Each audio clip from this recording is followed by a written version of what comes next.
What's happening, people? What's happening, folks? Welcome back to the channel and welcome back to the Gunner's Corner with your boy CJ for another update video.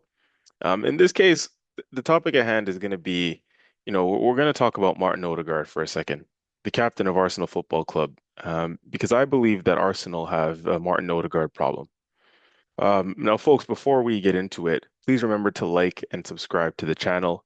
Hype the video as well. If you do, that would really, really help us as we're looking to grow and continue to grow on the channel. So that would be definitely favorable for us if you guys can do us that solid and subscribe to the channel, like the video, hype the video, and all that good stuff.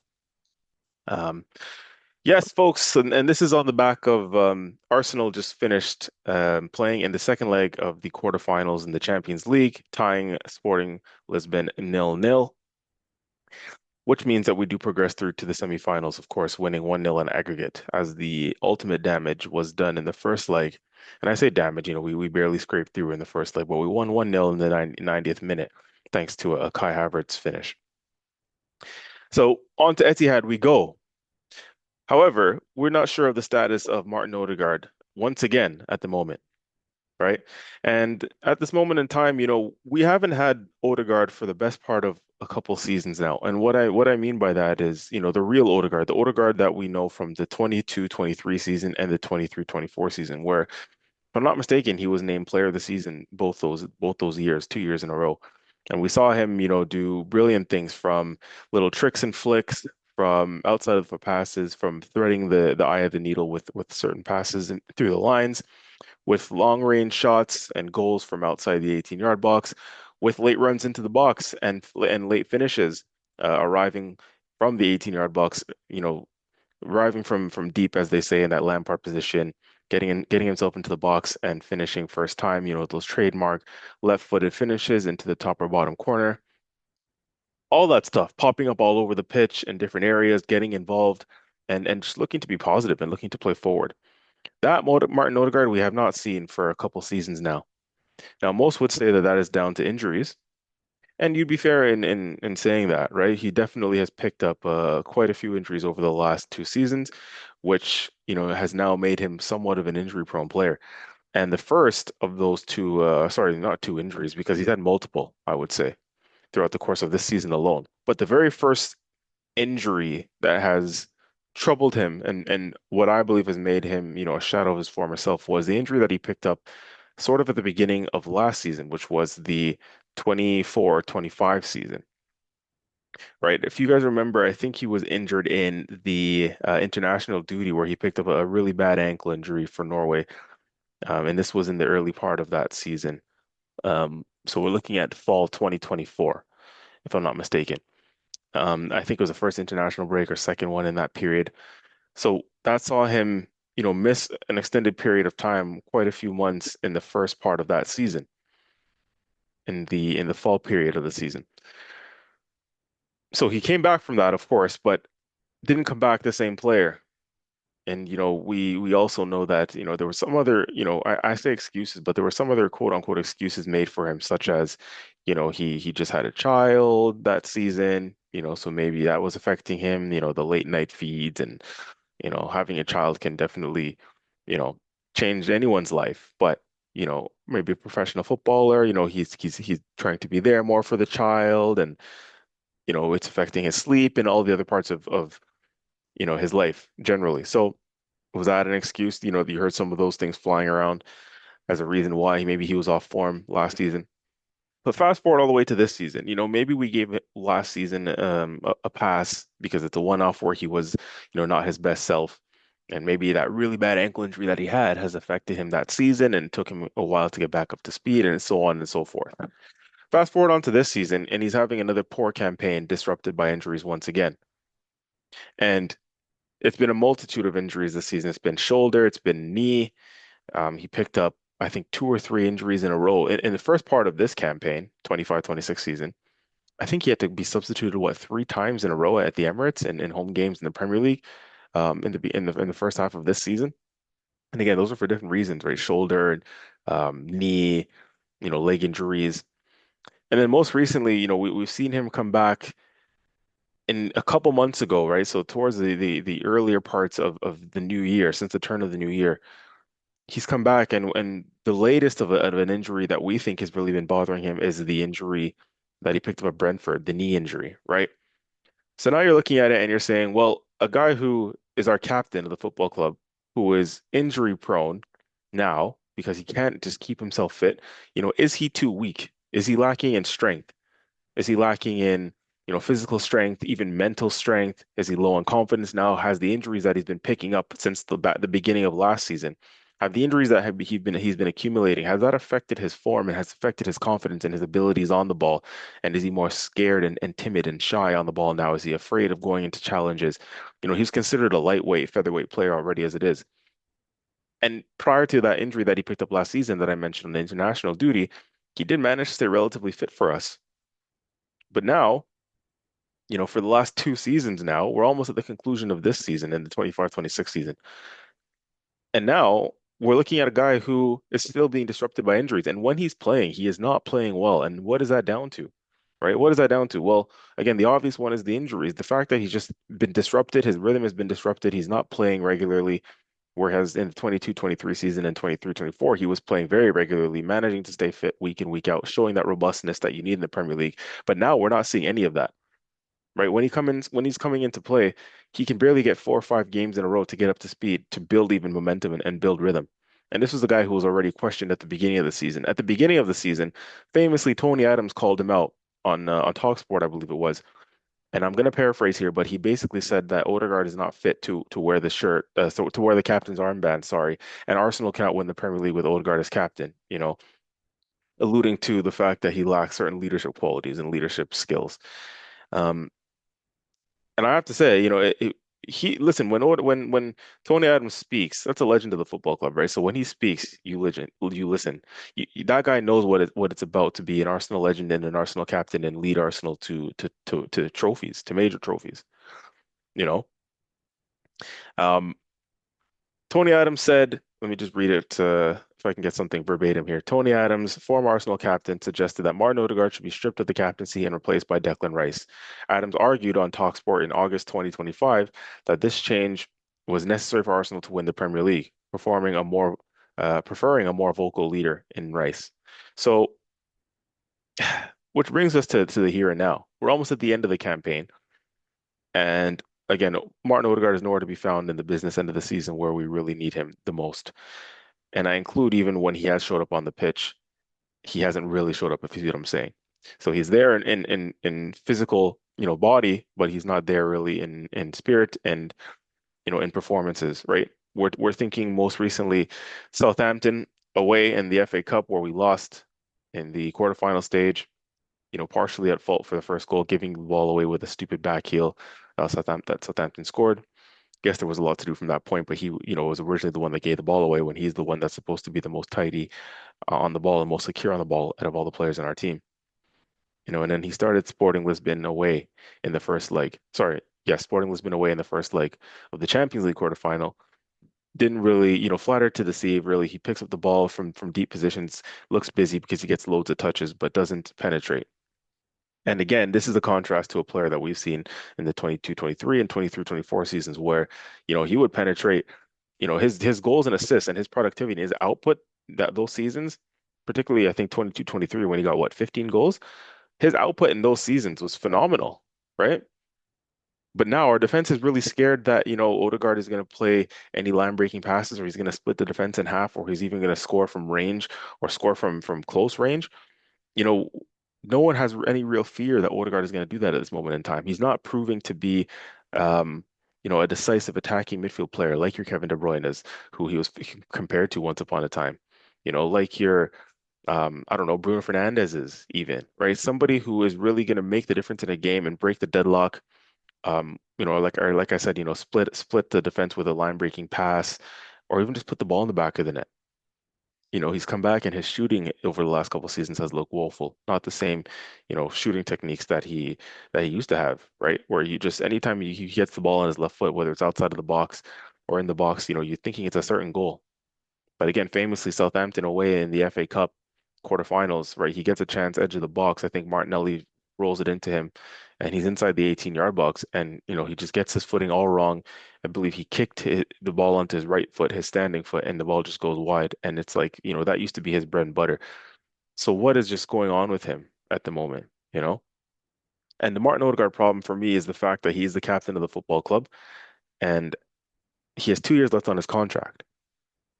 2 years left on his contract. So do you extend his contract, right? Or do you look to cash in? Because we're playing at a time where Arsenal is needs to win things, right? There's desperation for Arsenal to win. We're in phase 559 of Mikel Arteta's process and phases and years at the club where he's under pressure now to win, and it's a win now thing. And as Tony Adams said, the spearhead and the leader of your process and your project needs to be your captain if you're going to go on to win things, right? Your captain's got to be main guy standing in the firing line to help fire you to the trophies and the titles and the things that you need. And Martin Odegaard being the club captain, right? Me as a player, if I'm playing with Odegaard, am I going to want to play with a guy who, again, is never available, never around, and is never, and when he does play, he doesn't make the difference for us, you know? Am I going to want to play with a guy and for a captain who isn't even around, isn't even available? How am I going to take that guy serious? We're trying to go into war. We go to the Etihad on Sunday in the Premier League, and once again, Martin Odegaard is nowhere to be found. Right? That's a problem for me. You're not reliable. You're injury prone now. And when you have played, your performances have been well below par for the high standards that you have, for the wages that you're on, for your status at the club as a club captain. Yes, maybe we can excuse one season.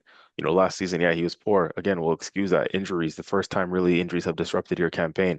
But going into another season, we don't have much time to waste. As a professional football, in professional sports, in professional business, you don't have too much time to waste to give players, a pass, to give you a season off. It doesn't work like that. You're on too much wages. You have too much importance to just be taking seasons off in terms of, your drop off in performance levels. And this moment in time, this is now Odegaard's second season in a row where, his performances have dropped off, and then his fitness status has also dropped off. Is rarely ever available now.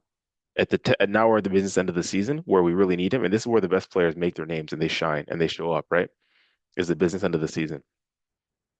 And we don't have our captain and creator in chief in Martin Odegaard once again, and it's becoming frustrated. Fans are growing frustrated with it. I'm certainly growing frustrated with it. And like I said, it's when he does play, flatters to deceive now. And it seems it's straight down to these injuries affecting his rhythm, affecting his confidence. When he plays, don't get me wrong, he can be a squad, he can be useful to the squad as a squad player, and I'm putting air quotations for those who just listening on audio. As a squad player, sure, like I'm not saying, get him out of the club or whatever, but you gotta sort of decrease his role in the team. And again, 2 years left on his contract. Do you offer him a new contract or not? If you're going to take the captaincy off of him and give him a bit part role, can he be in and around the club on a more bit part role with maybe the wages that he's on, right? Do you just look to cash in and say he's not at the same level that he once was as a player? These are the harsh decisions you have to think and make in football, right? These are some of the decisions you just have to make sometimes. Because again, those teams and coaches and players who want to get to the top, there's no room for sentiment at that high level football. And so if the guy is not performing, yes, you were good for us once upon a time. Yes, you may seem like a nice guy off the pitch, but nice guys don't necessarily win trophies, right? Yeah, you're cool. We love you. You're, again, you're a nice guy. You do all the right things. You carry yourself around professionally off the pitch, but that can only take you so far. There's two things that make a proper captain. Obviously, your leadership skills, right? And as Tony Adams said, this team maybe needs a more vocal leader. An inexperienced team that has yet to win major honors needs a more vocal, aggressive leader, somebody that you're going to really go to war with, and then also somebody who's going to do it on the pitch, right? So it's the vocal, it's the show of physical character traits that are going to, make your team believe in you as a captain, and also you have to show with performances on the pitch because it's one thing to just you can't just talk and raise your arms and rile everybody up and shout at people, but you also got to perform yourself as a player, right? So Odegaard is not doing not any of those things. One, because he's rarely on the pitch these days, so he's unreliable because he cannot stay fit.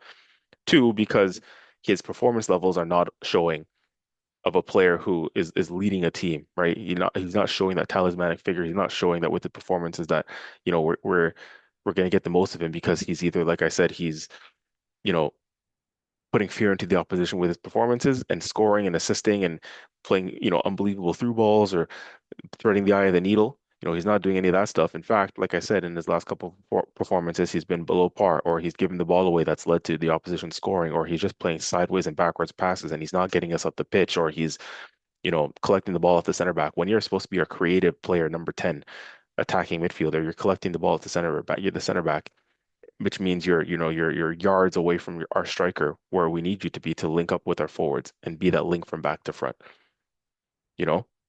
So these are the problems, right? These are the problems that we're having. And again, he's already maybe I forgot another point that he's already not a vocal leader as it is. He doesn't seem like the type to shout and to get it, get in. We obviously don't know what happens in the dressing room, but from what we see, we go based off what we see on the pitch. And again, he's a nice guy, right? He doesn't get stuck in. He doesn't shout at players. He doesn't, yell at his teammates and show the vocals, let's say, right on the pitch, with authority.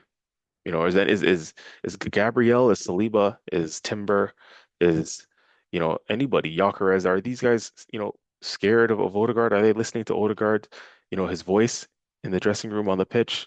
Come on, man. I don't, you don't see it. You don't see it.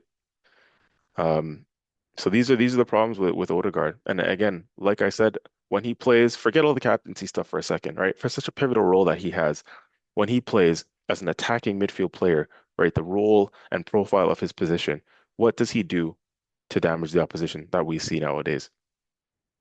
Nothing, right? His GA this season is null and void pretty much. It's nowhere to be found. It's nowhere near the standards and the levels that he's shown. He set the high standards for himself, right? But again, 2 seasons in a row now, extremely below par. Goals and assists, right? So even the stats are telling you that it's just not happening for him, you know. Single digits. We'd have to look up his goals and assists this season. I'm curious to know actually now. Let's check. Martin Odegaard goals and assists. Odegaard goals and assists in 2025, 2026. As of mid-April 2026, Martin Odegaard has recorded one goal and between four to six assists in 16 to 20 appearances for Arsenal in the 2025-26 Premier League season. Wow. Not good enough. Simply not good enough as far as I'm concerned. So that begs the question, who should be the captain in the absence? Well, famously, Tony Adams said it, and he said it should be Declan Rice. And I think once again, Mr. Arsenal himself, Tony Adams, a legend, when he speaks, you listen. I think he's been proven right. As of the last couple games, Declan Rice has been wearing the armband. And again, we watch football with our eyes, right? Yes, we don't know what goes on behind the dressing room and behind the scenes. But from what you see, right, on the pitch since Declan Rice has come to this club, that for me, that is a leader, right? He's vocal, he shows it with performances, he doesn't back out of challenges. That's another thing that we see Odegaard do, right? And it's part of the reason why sometimes he gets injured, it looks like, because they always tell you as a coach, if you're gonna go into a tackle, commit. If you go into a tackle half-ass and the other guy is at 100% committed to their tackle, you're likely gonna get injured. So you better just commit to that tackle proper. And that's what Declan Rice does. He gets stuck in, he doesn't pull out of challenges the way we see Odegaard do. He's vocal, he points at people, he shouts, he gets people at the pitch, he tracks back. So his performances, right, with his work rate and his energy, also show, leadership. He works so damn hard, Declan Rice. That's a guy where when I'm going to the Etihad on Sunday, and Declan Rice is leading me out and he's talking to me and he's yelling at me, I'm listening because Declan Rice speaks with his actions, not just his vocals. He speaks with his actions. He works harder than anybody else. That guy will battle through injury. I have no doubt about it that he's carrying some sort of knock or injury at the moment. But guess what? Declan Rice is carrying on and he's playing through his knocks and his illnesses and his injuries.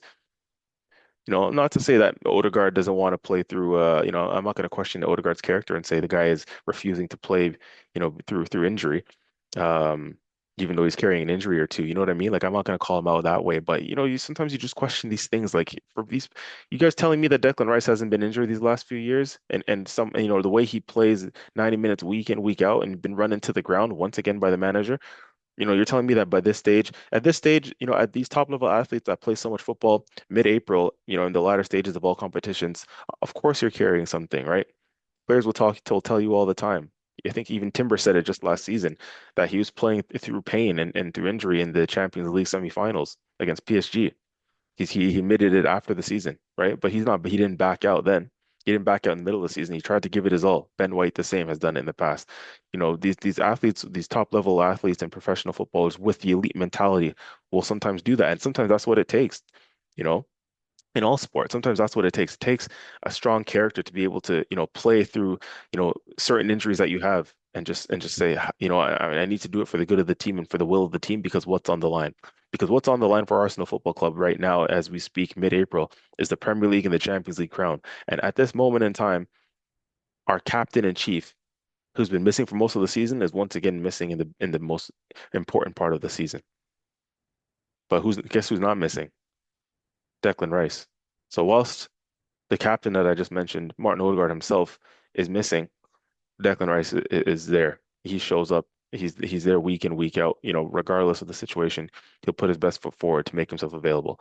Now, I'm not saying that Odegaard isn't, but hey, you know, this is one too many now. And again, football's a harsh game. It's a harsh sport at the top level. Um, if you're gonna keep, if you can't stay fit and you're wearing the armband and you're picking up, massive, massive wages and you have a pivotal role in the club, then that role and something is going to have to change if you're not if we can't rely on you and if you're not available in the business end of the season because the best ability is availability. And at a time where we're chasing history, right? Champions League semifinal, first Premier League potentially in 20 plus years, we need our guys to stand up and be counted mentally and physically. And Declan Rice is that. And I think that goes without saying. A lot of us have been calling for it for a while. Declan Rice just looks tailor-made to be captain for Arsenal Football Club by the way he plays, and and like I said, his character, his mannerisms, his attitude to the game. He speaks very well in the media, but for the most part, he backs up his interviews and his media duties by performances on the pitch. Again, we watch football with our eyes. He just looks like a guy who, will take you to the promised land, right? He'll carry the team the best as he can. He was one of the few standout performers in the Bournemouth game that we lost on the weekend. You know, so listen, Declan Rice for me should be Arsenal captain. I've said it for a while now, and I'll continue to beat that drum. That Declan Rice for me is the next Arsenal captain. He captained West Ham and he captained them to a European trophy, a club of that size, which is a massive achievement for them, for West Ham, and for where they are. So, Declan Rice for me is next in line. After Declan Rice, it could be Gabriel for similar reason, but Declan Rice for me is just tailor-made to be the captain. And he's been wearing the armband for the last two games against Bournemouth and in the Champions League against Sporting. Um, and Arteta admitted there were rumors or there were rumblings going around that Arteta himself did admit that Declan Rice was voted by not just by the management, but by the players as well to wear the armband these last two games. Apparently Declan Rice has been taking more of an active leadership role, and those leadership skills and that leadership role is coming across to the players. So he's having that influence on the players as a leader and as a captain, and rightfully so, man. I think it's just about that time to make this a permanent thing. So listen, people, that's my quick spiel for you guys. Well, I say quick, about 20 minutes in, but yeah, just it's an important conversation I feel like that we need to have generally, and the club need to think about this in the summer on what we do. Do we give him Odegaard a new contract? Do we, strip him of the captaincy in the summer? Because don't do it during the season. That's one thing I never believed in. I know Adam said that, Odegaard should be stripped, but that was ahead of the new campaign. It was too late at that point, or I think we might have been already a game or two in at that point in August. But um, I think the righteous thing to do would be to, wait till the season's over. You can't strip him now, have a sit down with him, talk with him going into the new campaign. If he is still around, he can't be the captain for me. But that's when you have that talk with him, right? Off season, you have that conversation. Um, But yeah, I mean, yeah, do we sell him, right? Will that sit well with him if being stripped of the captaincy? And if it's not sitting well with him, then maybe you look to sell. He has 2 years left on his deal. If you're going to sell, now is the time. This summer would be the time. Maybe it's just time for all parties to move on. Odegaard, thank you for your service, but maybe it's time to move on. One of those sort of situations. Um, but yeah, like I said, him being stripped of the captaincy doesn't mean that, he's a bad player or this or that. Like, no, he just needs a lesser role now, and to reduce the importance and significance of him to the team. Because again, we can't rely on him and work around him as a player and as a captain if he's not available. And we're going into massive, massive games. So he'll be important for the squad because at the Etihad or in other games where we need, control on the ball and game management and tempo management, that's exactly what Odegaard is good for. So game state positions, he can be, useful for that. But to be relied on as your main guy week in, week out, main starter, main contributor in attack, when your performance levels aren't showing it and you're not even showing it as a leader, as a captain, in your attributes or your ability on the pitch and your characteristics on the pitch, then yeah, I'm sorry, that's not working anymore for me. So decisions to be made. The Odegaard problem is something that needs to be resolved in the summer with regards to him and his captaincy and his leadership role and his importance to the team. And we need to have a look at that in the summer. But for now, I mean, for me, Declan Rice, again, that's one person that will take you to war and you want to go to war with and go to war for because he's a warrior, he's a battler, and he'll go down to the wire and to the trenches for you. He'll play through anything, injuries, illness. Declan Rice will be thereabouts, and he'll push himself because he wants this, and you can see he wants it, man. His his characteristics and his overall character in general and his personality is very infectious, right? So I have no doubt that that rubs up on the squad, and that's why, as per Arteta's comments, that he was selected by the management staff and by the players for captaincy, these past 2 games with his growing influence and a leadership role in the club. So I'm very happy about that. Him being captain on Sunday when we go to the Etihad gives me extra motivation and encouragement, to be honest with you, that we can get something up there. But let's see how it goes, and let's see how the rest of the season plays out. Ladies and gentlemen, please, like I said, remember to like and subscribe. We will be back with more content for you as we usually are. And yeah, just stay locked in here, man, because we're it's exciting times in the season and we're gonna be right there with you to cover everything. So stay locked in, like and subscribe, hype the video. This has been your boy CJ from the Gunners Corner. We're out of here. Bye-bye.